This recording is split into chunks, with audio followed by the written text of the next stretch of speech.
CM the great. Yes, ఎవరు ఒప్పుకున్నా ఎవరు ఒప్పుకోకపోయినా గ్రేట్ అన్న పదానికి సూట్ అయిన నాయకుడు రేవంత్ రెడ్డి.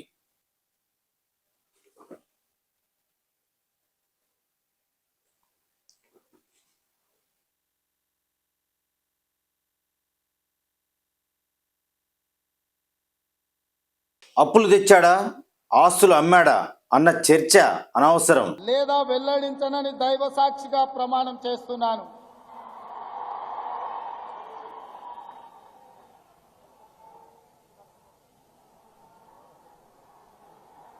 ఏకకాలంలో కాకపోయినా 3 దఫాల 1,00,000 నుండి మొదలుపెట్టి 2 లక్షల వరకు అన్నమాట ప్రకారం ఆగస్టు మాసం లోపే రుణమాఫీ చేశాడు. అప్పులు చేశాడు, ఆస్తులు అమ్మాడు అంటే ఎవరైనా ఏ సీఎం అయినా ఇప్పుడున్న ఆర్థిక పరిస్థితుల్లో అదే చేస్తారు. రేవంత్ రెడ్డి కూడా అదే చేశాడు. అందులో వింత ఏమీ లేదు. ఇక్కడ చర్చలకు స్థానం లేదు. మేలు జరిగింది రైతుకు కాబట్టి.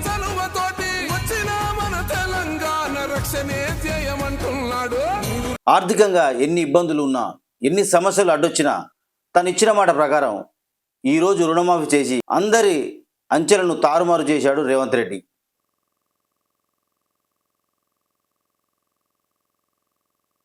చాలామందికి ఒక అనుమానం ఉండేది, ఇప్పుడున్న ఆర్థిక పరిస్థితుల్లో 2 లక్షల రూపాయలు రుణమాఫీ చేయడం అంటే మామూలు విషయం కాదు అన్న అనుమానం మేధావులకే కాదు సామాన్యులకు సైతం ఉండేది.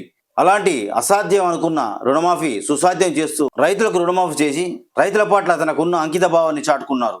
నిజానికి ఏ మాటకా మాట ఈ ఒక్క విషయంలో గ్రేట్ సీఎం మన తెలంగాణ సీఎం.